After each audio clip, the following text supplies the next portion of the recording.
ಬಹುಶಃ ನಾನು ಮೊದಲೇ ಒಂದು ಮಾತು ಹೇಳಿದ್ದೆ. ಸನ್ಮಾನ್ಯ ಮುಖ್ಯಮಂತ್ರಿಗಳಿಗೆ ಒಂದಷ್ಟು ಕನ್ನಡದ ಬಗ್ಗೆ, ಕರ್ನಾಟಕದ ಬಗ್ಗೆ, ಕನ್ನಡಿಗರ ಬಗ್ಗೆ ಒಂದಷ್ಟು ಕಾಳಜಿ ಇದೆ ಅನ್ನೋ ಮಾತನ್ನು ನನ್ನ ವೇದಿಕೆಯಲ್ಲೂ ಸಹ ವಿಚಾರ ಹಂಚಿಕೊಂಡಿದ್ದೆ. ಇವತ್ತು ಸಿದ್ದರಾಮಯ್ಯನವರು ನಮ್ಮ ಮನವಿಯನ್ನು ಸ್ವೀಕರಿಸಿದ ನಂತರ ಇದು ಭಾರಿ ದಿನಗಳ ಹೋರಾಟ, ಹಾಗಾಗಿ ತಾವು ಹೋರಾಟವನ್ನು ಏನು ಮಾಡಲಿಕ್ಕೆ ಹೊರಟಿದ್ದೀರಿ, ನಾನು ನನ್ನ ಕಾಲದಲ್ಲಿ ಕನ್ನಡದ ವಿಚಾರದಲ್ಲಿ, ಕನ್ನಡಿಗರ ವಿಚಾರದಲ್ಲಿ ನಾನು ಯಾವುದೇ ಕಾರಣಕ್ಕೂ ರಾಜಿಯಾಗಲ್ಲ.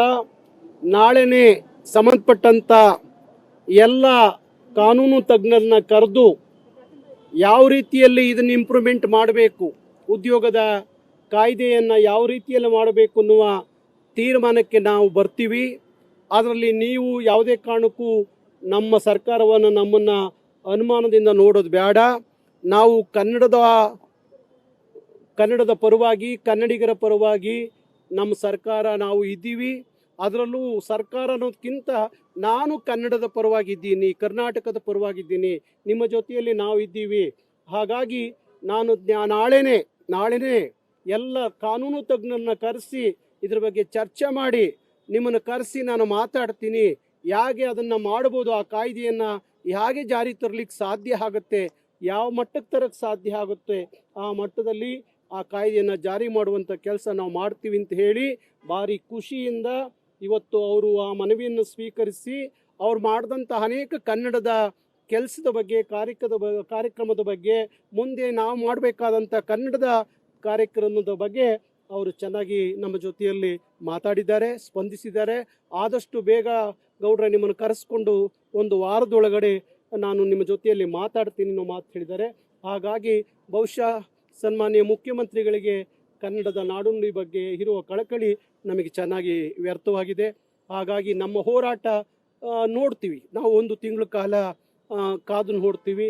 ಅದಾದ ನಂತರ ಯಾವ ರೀತಿಯಲ್ಲಿ ಅವರ ಕಾರ್ಯವೈಖರಿ ಮುಂದೆ ಹೋಗುತ್ತೆ ಅಂತ ನೋಡಿಕೊಂಡು ಆಮೇಲೆ ಕರ್ನಾಟಕ ರಕ್ಷಣಾ ವೇದಿಕೆ ತನ್ನ ಹೋರಾಟವನ್ನು ಮುಂದುವರಿಸುತ್ತೆ. ನೀವು ಯಾವ ರೀತಿ ಆಗ್ರಹ ಮಾಡ್ತಾ ಇರೋ ಸರ್? ಈಗ ಅವರು ಕಾಯ್ದೆ ಮಾಡಬೇಕು ಅಂತ, ಅದು ಯಾವ ರೀತಿ ಇರಬೇಕು ಅಂತ ನೀವು ಹೇಳ್ತೀವಿ? ಯಾಕೆ ಅಂದರೆ ಈಗ ಮೊನ್ನೆ ಡಿಸೆಂಬರ್ ಅದನ್ನು ಹೇಳ್ತೀನಿ.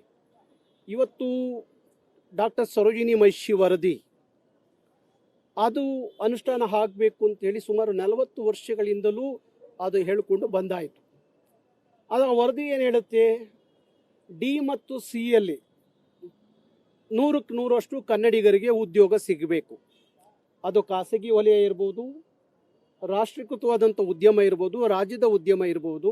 ಅದರಲ್ಲಿ ಸಿ ಮತ್ತು ಡಿ ಯಲ್ಲಿ 100ಕ್ಕೆ 100ರಷ್ಟು ಕನ್ನಡಿಗರಿಗೆ ಉದ್ಯೋಗ ಸಿಗಬೇಕು ಅನ್ನೋದು. ಎ ಬಿ ಯಲ್ಲಿ 80% ಉದ್ಯೋಗ ಕನ್ನಡಿಗರಿಗೆ ಮೀಸಲಾಗಿ ಇಡಬೇಕು ಅನ್ನೋದು ಏನಿದೆ. ಹಾಗೆ ಯಾವ 15-20 ವರ್ಷದಿಂದ ಕರ್ನಾಟಕದಲ್ಲಿರುವಂಥ ಬೇರೆಯವರು ಏನಿದ್ದಾರೆ ಅವರಿಗೆ ಓದಲಿಕ್ಕೆ ಕನ್ನಡ, ಬರೀಲಿಕ್ಕೆ ಕನ್ನಡ ಗೊತ್ತಿದ್ದರೆ ಅವ್ರಿಗೊಂದು ಪರೀಕ್ಷೆ ಮಾಡಿ ಅದರ ಮುಖಾಂತರ ಅವರಿಗೆ ಬೇಕಾದರೆ ಉದ್ಯೋಗ ಇಲ್ಲಿ ಈ ರಾಜ್ಯದಲ್ಲಿ ಕೊಡಬಹುದು ಅನ್ನೋದನ್ನು ಸಹ ಅದು ಸಮಿತಿಯಲ್ಲಿ ಹೇಳುತ್ತೆ. ಹಾಗಾಗಿ ಅದನ್ನೆಲ್ಲವನ್ನು ಅವರಿಗೆ ಮನವರಿಕೆ ಮಾಡಿಕೊಟ್ಟಿದ್ದೀವಿ. ಸಿದ್ದರಾಮಯ್ಯವ್ರಿಗೆ ಮೊದಲೇ ಒಂದಷ್ಟು ವಿಚಾರ ತಿಳ್ಕೊಂಡಿದ್ರು, ಹೌದಲ್ವಾ, ಹೌದು ಇದನ್ನು ಮಾಡಬೇಕು, ಹಾಗಾಗಿ ಇದನ್ನು ಜಾರಿಗೆ ತಂದರೆ ನಮ್ಮ ಮಕ್ಕಳಿಗೆ ಬದುಕನ್ನು ಕಟ್ಕೊಡಂಗೆ ಆಗುತ್ತೆ ಅನ್ನೋ ಮಾತನ್ನು ಅವ್ರು ಹೇಳಿದ್ದಾರೆ.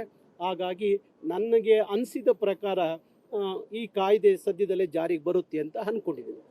ಸರ್, ಇದು ಲಾಸ್ಟ್ ಟೈಮ್ ಕನ್ನಡ ಬೋರ್ಡ್ ಬಗ್ಗೆ ಸಹ ಇದು ಮಾಡಿದ್ರಿ, ಅದಾದ್ಮೇಲೆ ಸರ್ಕಾರ ಒಂದು ಕಾಯ್ದೆಯನ್ನು ಮಾಡ್ತು, ಅದು ಇಂಪ್ಲಿಮೆಂಟೇಷನ್ ಸರ್ ಯಾವ ರೀತಿಯಾಗಿ ಆಗ್ತಾ ಇದೆ? ಅದು ಸಕಾರಾತ್ಮಕ ಆಗ್ತಾ ಇದೆಯಾ? ಇಲ್ಲ, ಈಗ ಏನಾಗಿದೆ, ಈಗ ಯಾವುದೇ ಅಂಗಡಿ ಮುಂಗಟ್ಟುಗಳ ಲೈಸೆನ್ಸ್ ಪಡುವಾಗ ಆ ಕಾಯ್ದೆ ಪ್ರಕಾರ ಎಲ್ಲ ಆ ನಾಮಫಲಕದಲ್ಲಿ 60% ಕನ್ನಡವನ್ನು ಅಳವಡಿಸಬೇಕು ಅನ್ನೋದು ಅದರ ಕಾಯ್ದೆಯಲ್ಲಿ ಆಗಿರೋದ್ರಿಂದ ಯಾವುದೇ ಅಂಗಡಿ ಮುಂಗಟ್ಟುಗಳು ಯಾವುದೇ ಉದ್ಯಮ ಪ್ರಾರಂಭ ಮಾಡಿದ್ರೆ ಆ ಉದ್ಯಮದ ಮೇಲೆ ಇರುವಂಥ ನಾಮಫಲಕದಲ್ಲಿ 60% ಕನ್ನಡ ಆಗಬೇಕು ಅನ್ನೋದರಲ್ಲಿ ಸರ್ಕಾರ ಸರಿಯಾದ ಕ್ರಮ ತಗೊಂಡಿದೆ, ಕಾಯ್ದೆ ಮಾಡಿದೆ.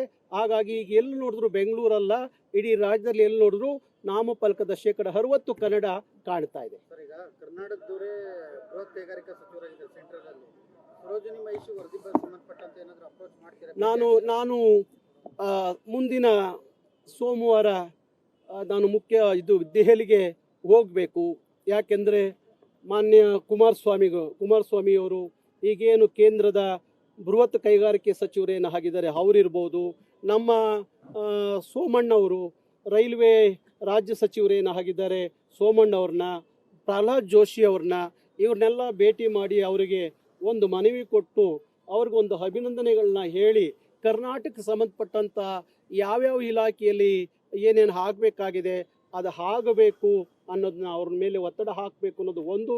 ಮತ್ತು ಈಗ ಮುಖ್ಯಮಂತ್ರಿಗಳು ಹೇಳ್ತಾ ಇದ್ರು, ಈಗ ಕೇಂದ್ರ ಸರ್ಕಾರದಿಂದ ನಮಗೆ ಬರಬೇಕಾದಂಥ 1,86,000 ಕೋಟಿ ಹಣ ಏನು ಇವತ್ತು GST ಮತ್ತು ಇದರಿಂದ ಏನು ತೆರಿಗೆ ಹಣ ಬರಬೇಕಾಗಿದೆ, ಆ ವಿಚಾರದಲ್ಲಿ ನೀವು ಧ್ವನಿ ಎತ್ತಬೇಕು.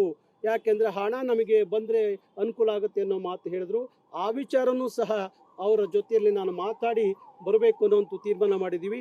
ಹಾಗಾಗಿ ನಾವು ಕರ್ನಾಟಕ ರಕ್ಷಣಾ ವೇದಿಕೆ ಒಂದು ನಿಯೋಗ ದೆಹಲಿಗೆ ಹೋಗಿ ಇನ್ನು 2-3 ದಿವಸದಲ್ಲಿ ಅವ್ರನ್ನೆಲ್ಲರನ್ನು ಭೇಟಿ ಮಾಡ್ತೀವಿ. ಇವತ್ತಿನ ಹೋರಾಟ ಫಲಪ್ರದ ಆಗಿದೆ ಅನಿಸ್ತಾ ಇದೆ. ಹೌದು, ನನಗೆ ಖುಷಿ ತಂದಿದೆ. ಮುಖ್ಯಮಂತ್ರಿಗಳ ಭರವಸೆಯಿಂದಾಗಿ ನನಗೆ ಖುಷಿ ತಂದಿದೆ. ಹಾಗಾಗಿ ಅದು ಆಗುತ್ತೆ ಅಂತ ಅನ್ಕೊಂಡಿದ್ದೀನಿ.